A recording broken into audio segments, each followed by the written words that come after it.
Seja muito bem-vindo ao programa Mais Vitalidade. Hoje falaremos sobre doenças infecciosas.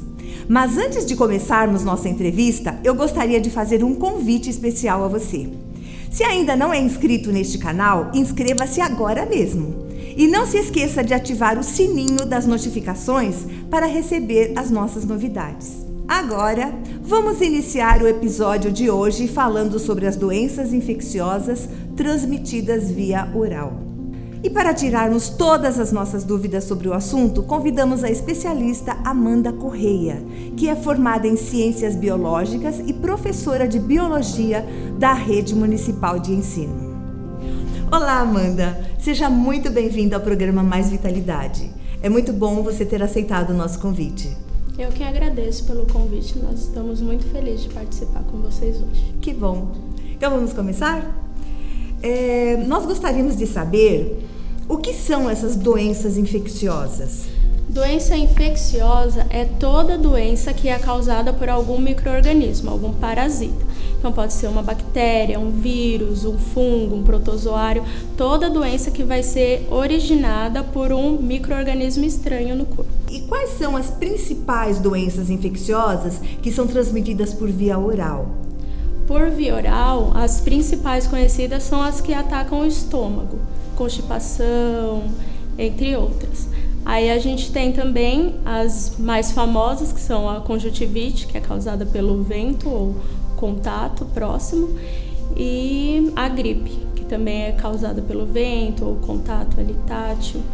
Mas via oral mesmo são as que causam a diarreia, o vômito, esses sintomas mais simples. A gente está sempre sujeito, né, a contrair alguma doença desse tipo, né?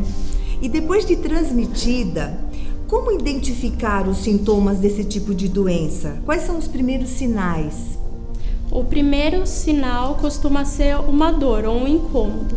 Então a pessoa tem aquela dor, aquele incômodo e na maioria dos casos vem acompanhado de febre. Que aí é quando a gente vai no médico e ele fala que é a bendita da virose. É por conta disso, tem aquela pequena infecção, aí surgem os sintomas mais simples, vômito ou diarreia ou gases, e aí depois vem a febre, que é quando o estágio começa a se avançar. E quais os tipos de cuidados devem ser tomados para evitar que essa doença se agrave?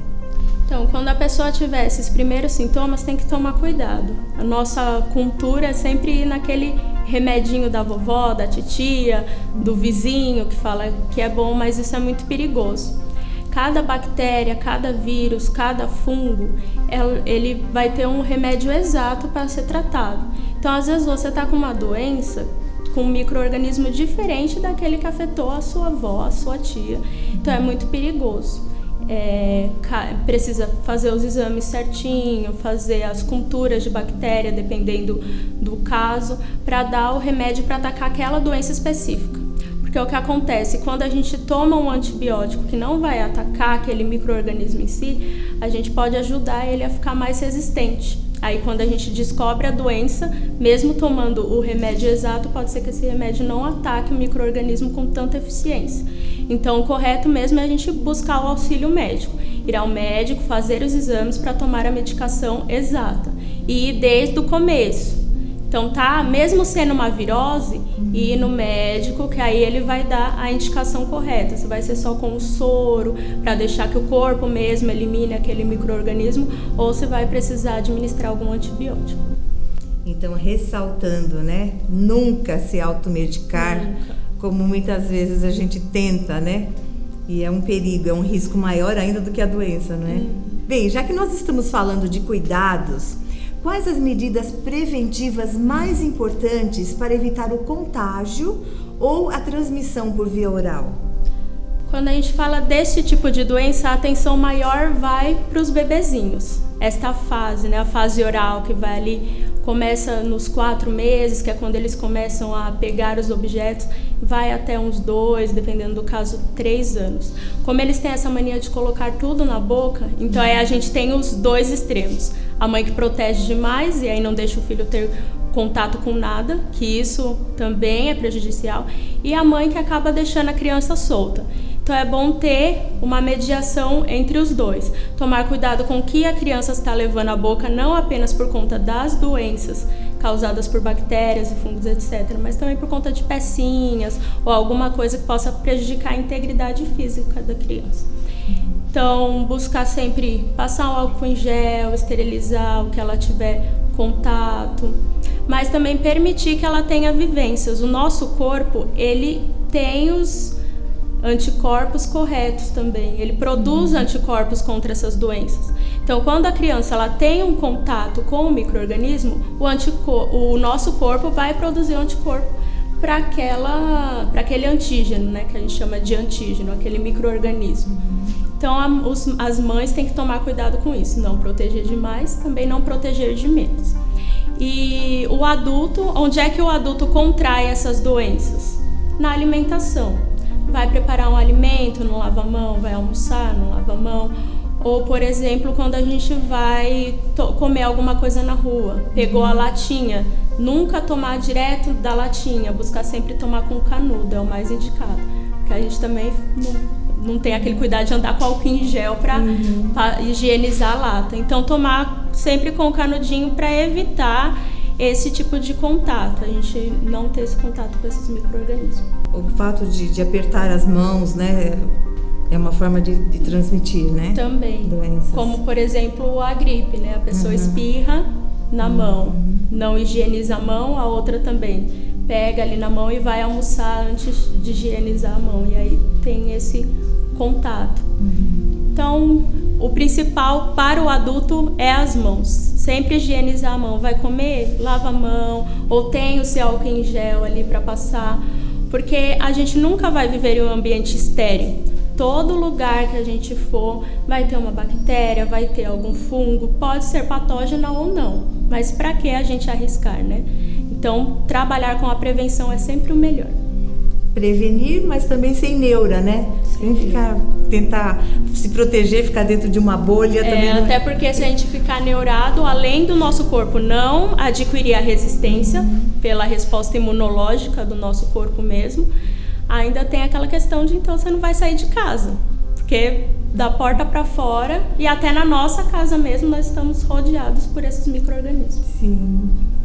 Bem, eu gostaria que você nos explicasse um pouquinho sobre o significado da memória imunológica e sobre a importância das vacinas para o nosso sistema imunológico. Como acontece a memória imunológica? A gente tem 4 passos. O primeiro passo é a primeira infecção. Então, o primeiro contato da pessoa com aquele micro-organismo. Ela vai ter aquele contato e o corpo ele vai reagir, vai criar anticorpos.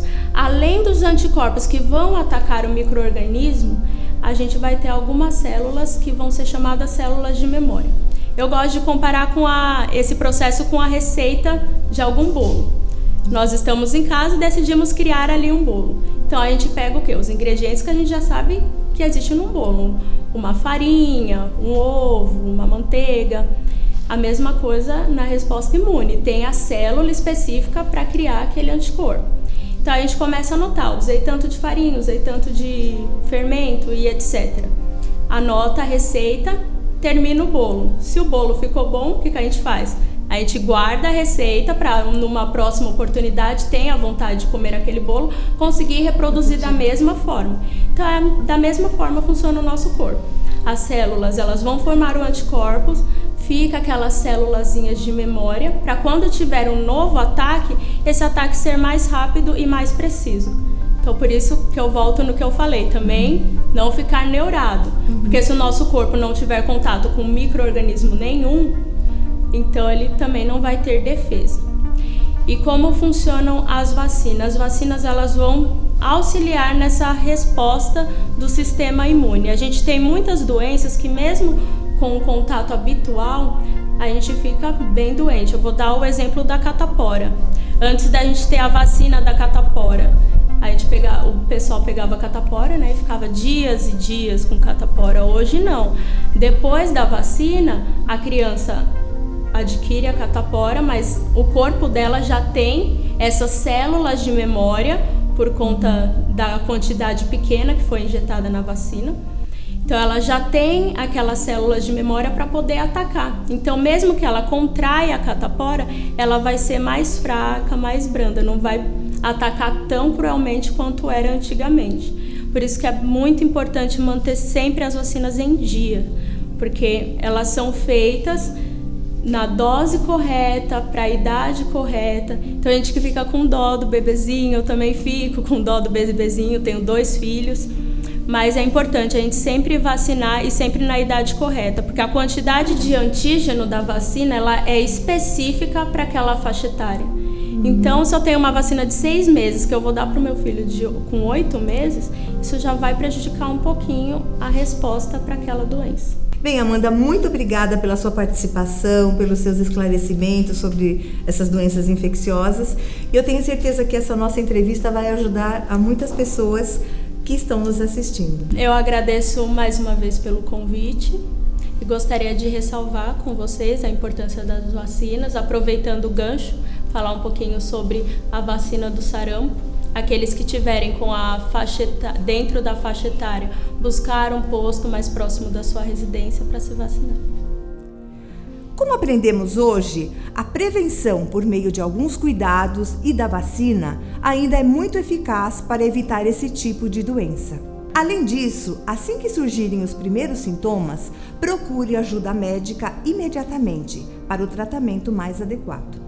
Se você gostou deste conteúdo, dê o seu like e compartilhe com seus amigos para que essa informação chegue a mais pessoas. Eu me despeço de você por aqui e te convido para o nosso próximo programa, onde você encontrará formas de ter mais vitalidade em sua vida. Até a próxima!